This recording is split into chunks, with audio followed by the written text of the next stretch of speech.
That wasn't even the joke. I was there for 10 days. I was visiting my family, so it was my mom, my dad, my sister, my grandma, my grandpa, basically anyone in like the tri-state area, the last name, Juan and Tony. 10 days is a long time to be home. Like I love Jersey, like I love pizza, but you know, I don't want to eat it every day for 10 days. And so I get off the plane, and the thing about my family is they're really authentic Italian, and I'm not adopted. And they just say like whatever's on their mind. There's zero filter. So I get off the plane, and my mom is like, Jennifer, and she's the only one that ever calls me Jennifer. And she's like, Jennifer, I think that, did you get your hair done before you came home? And I'm like, yes, thank you, Mom, I did, I got my hair done. And she's like, oh, well, because it just looks a little bit too blonde for your age. We get in the car, just like, let that first one slide, you know? We go straight to David's Bridal, like, do not pass go, like, right where you want to get off a red, right? So we're in Bridezilla's, and I'm trying on all the dresses with the sash thing that means you can never ever wear them again. And my mom and my grandma and my sister are like a little panel, and they're kind of giving me this like side eye, and I know like it's not the dresses, like I know this comment is coming on, you know. So I'm like finally like, what?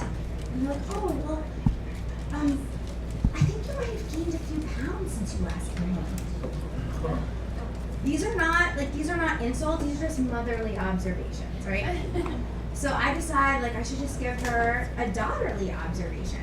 I'm like, you know, Mom, you have a few more wrinkles since I last saw you. You're giving Grandma a run for her money.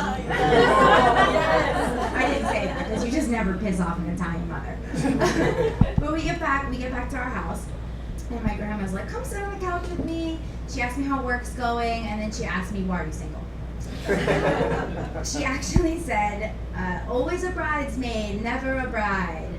And then, why are you single? So I said, you know, well, Grandma, like, I'm just trying to meet the right guy. Like, I'm trying to find love or whatever. And she accepted that at first. But I don't know, you know, if your grandparents are still alive. My grandma's 90, right? So she has a little bit, like a lot of dementia. So she kept asking me, why am I single? And by the time I got to like the 28th time, I could like feel myself like bubbling up. And I'm like, Grandma, all the men in Los Angeles are Peter Pan man children, and they don't want to get married. And I need to get fucked sometimes, so I have to go for a one-night stand. And I'm the only sane person left in Los Angeles.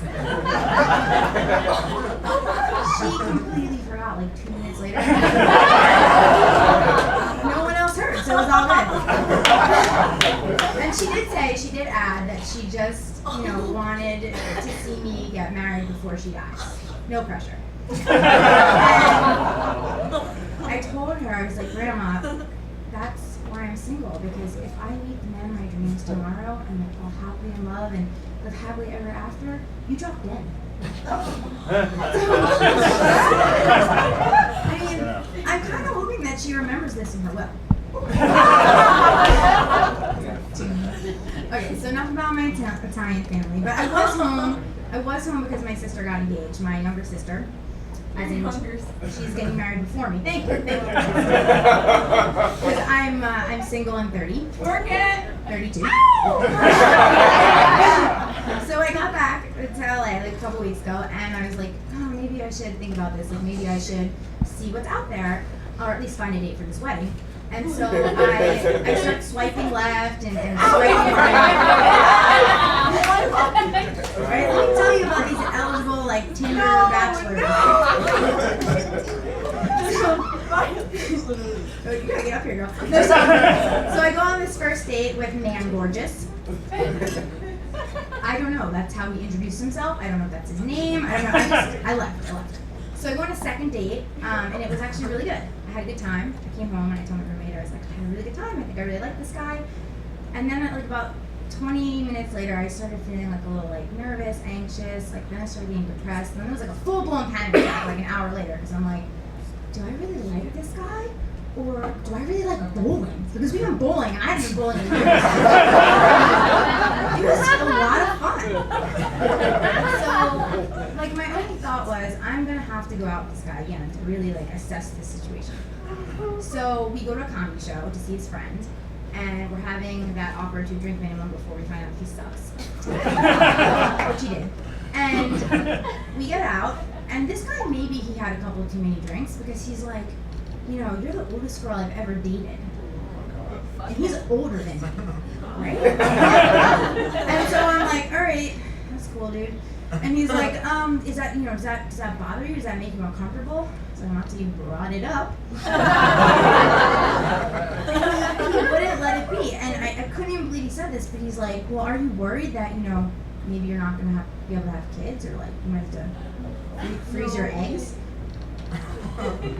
So I was like, you know, if I knew we were doing the egg harvesting on the second date, I would worn sweatpants and come prepared. Like, we could just like put my legs up on the harness and just do this shit. Like, right now. So that didn't go anywhere.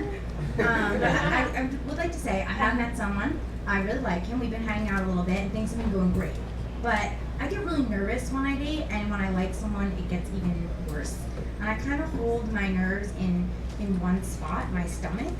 And it usually takes the form of violent, unpredictable diarrhea. So, like, before he comes, I basically have like one butt cheek on the toilet and one butt cheek like reaching for the phone, because it's 50-50 if I'm gonna cancel or not on this date. And things like, I've managed to keep this from him so far. And he keeps bringing up this one idea about going camping. It's like my worst nightmare, because there's no amount of trips to Ralph's for Imodium and toilet paper that are gonna fix this problem.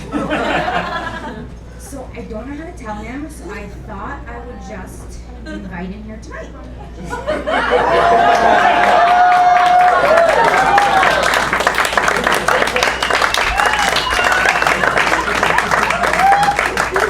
Sitting back there with my friends, but I don't see him now, so I'm gonna go figure this out. Thank you.